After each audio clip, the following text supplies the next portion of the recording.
Ya, Assalamualaikum warahmatullahi wabarakatuh. Sini kami dari kelompok 4 Teknik Industri mata kuliah Ekonomi Teknik. Di sini kami akan menjelaskan mengenai tugas besar kami, yaitu mengenai pembelian investasi barang Laboratorium Teknik Industri. Hanya di sini ada nama anggota dari kelompok kami. Yang pertama itu ada saya sendiri, yaitu Rafli Muhammad Zaini, NIM 211031237. Yang kedua ada Rendra Pratama Ramadan, NIM 211031247. Dan yang terakhir ada Dava Rozano 211031263.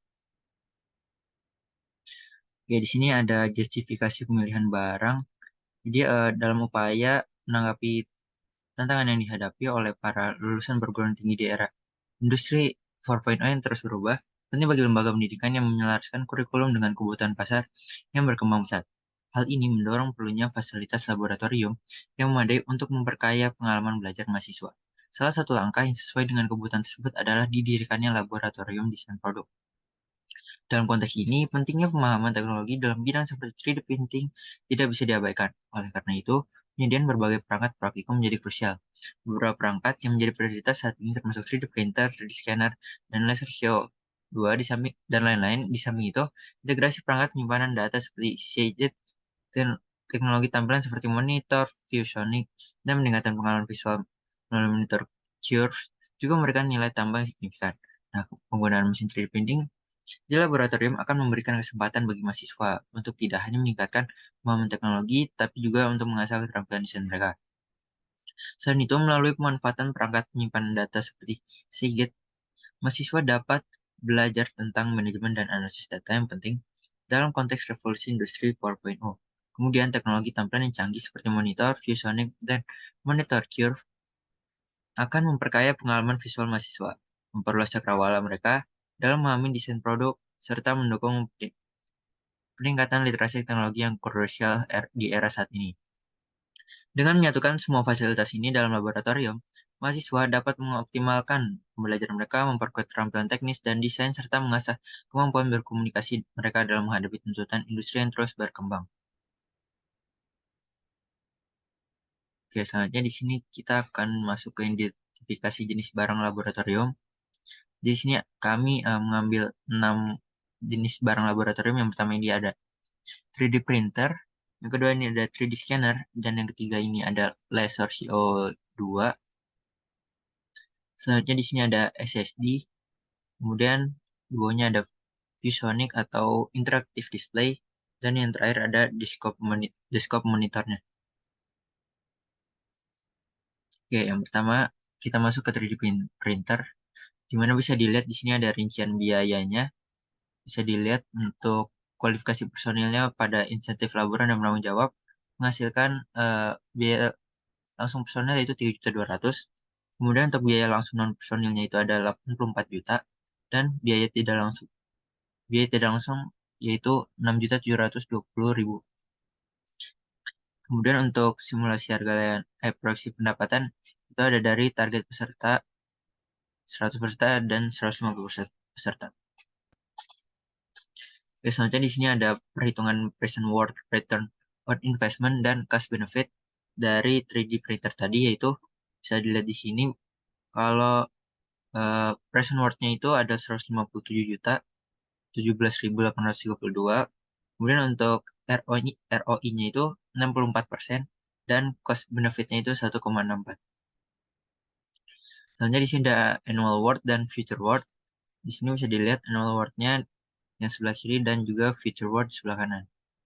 Bisa dilihat annual worth-nya adalah 13.600.000 dan future worth-nya adalah 180 juta. Artinya di sini ada MR dari 3D printer tadi, yaitu bisa dilihat dari perhitungan ini MAR dihasilkan yaitu 27%. Untuk selanjutnya akan dijelaskan oleh teman saya.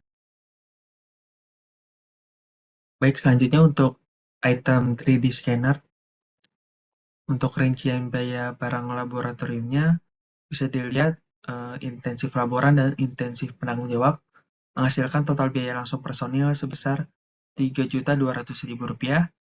Kemudian untuk biaya instalasi, biaya ongkos kirim, dan biaya pembelian 3D scanner menghasilkan total biaya langsung non personil sebesar Rp134.500.000. Kemudian untuk biaya utilitas, biaya pemeliharaan fasilitas, dan biaya depresiasinya menghasilkan total biaya tidak langsung sebanyak Rp10.760.000. Kemudian untuk proyeksi pendapatan untuk target peserta 100 menghasilkan pendapatan sebanyak Rp35 juta. Untuk target peserta 150 menghasilkan pendapatan sebesar Rp52.500.000. Selanjutnya untuk present worth, return on investment, dan cost benefit-nya bisa dilihat. Di sini present worth-nya adalah Rp207.517.000. Kemudian untuk return on investment-nya sebesar 24,14% dan untuk cost benefit-nya sebesar 1,24. Selanjutnya untuk annual worth dan future worth bisa dilihat. Untuk sebelah kiri ini adalah annual worth-nya dan sebelah kanan adalah future worth-nya. Untuk annual worth ini sebesar Rp6.804.000. Kemudian untuk future worth ini sebesar Rp89.694.000. Selanjutnya untuk MAR untuk item 3D scanner ini adalah sebesar 13%. Kemudian untuk item laser CO2, rincian biaya barang laboratorium bisa dilihat. Untuk intensif laboran dan intensif penanggung jawab menghasilkan total biaya langsung personil sebesar Rp3.200.000. Kemudian biaya instalasi, biaya ongkos kirim, dan biaya pembelian laser CO2 menghasilkan total biaya langsung non-personil sebesar Rp54.037.000. Kemudian untuk biaya utilitas, biaya pemeliharaan fasilitas, dan biaya depresiasi menghasilkan biaya tidak langsung sebesar Rp4.323.000. Kemudian untuk proyeksi pendapatannya, untuk target peserta 100 menghasilkan pendapatan Rp35 juta, target peserta 150 menghasilkan pendapatan sebesar Rp52.500.000. Kemudian untuk present worth, return on investment, dan cost benefit-nya bisa dilihat di sini present worth-nya yaitu sebanyak Rp127.055.000. Kemudian untuk ROI-nya sebanyak 102,75% dan cost benefit-nya sebanyak 2,03. Selanjutnya untuk annual worth dan future worth-nya bisa dilihat di sini. Annual worth-nya itu sebesar Rp17.737 dan untuk future worth-nya sebesar Rp233.790.000. Selanjutnya untuk MAR dari item laser CO2 ini adalah sebesar 45%. Kemudian kita akan lanjut ke item SSD. Rincian biaya barang laboratorium. Untuk intensif laboran dan intensif penanggung jawab menghasilkan total biaya langsung personil sebesar Rp3.200.000. Untuk biaya instalasi, biaya ongkos kirim, dan biaya pembelian Seagate atau SSD ini menghasilkan total biaya langsung non personil sebanyak Rp20.062.000. Kemudian untuk biaya listrik, biaya internet, biaya perawatan, biaya penyusutan, dan biaya asuransi menghasilkan total biaya tidak langsung sebanyak Rp1.600.000. Kemudian untuk proyeksi pendapatan, target peserta 100 peserta menghasilkan pendapatan sebanyak Rp35 juta. Dan untuk target peserta 150 peserta menghasilkan pendapatan sebanyak Rp52.500.000. Selanjutnya untuk present worth, return on investment, dan cost benefit-nya bisa dilihat. Di sini present worth-nya yaitu Rp55.390.000. Kemudian untuk ROI-nya itu sebesar 365,06% dan untuk cost benefit-nya sebanyak 4,65. Selanjutnya untuk annual worth dan future worth-nya bisa dilihat. Sebelah kiri ini adalah annual worth-nya dan sebelah kanan adalah future worth-nya. Untuk annual award-nya ini sebesar Rp27.474.000 dan untuk feature award-nya sebesar Rp362.131.000. Dan untuk MAR dari item SSD ini adalah sebanyak 151%. Untuk selanjutnya akan dijelaskan oleh teman saya.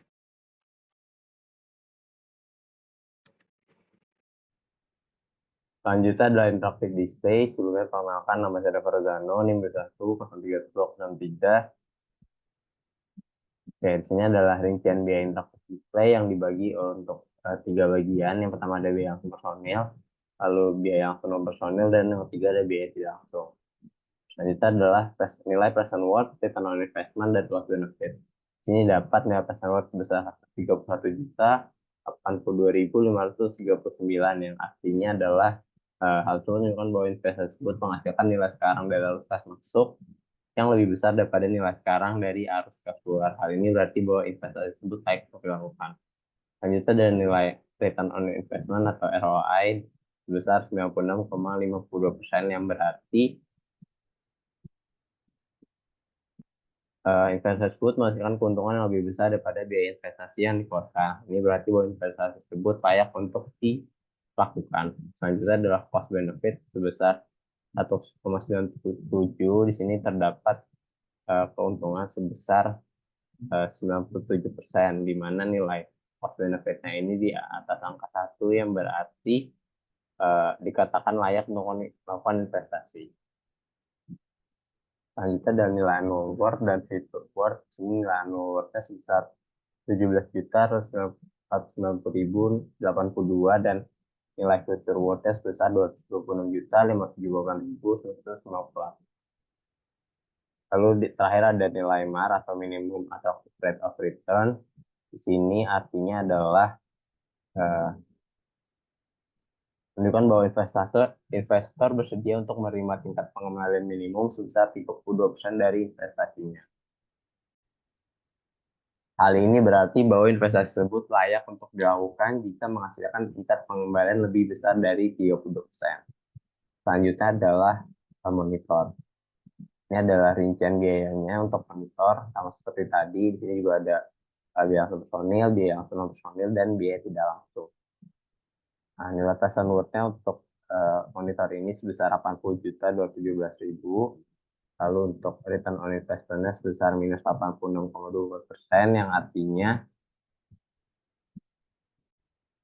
investasi tersebut menghasilkan kerugian yang lebih besar daripada biaya investasi yang dikeluarkan.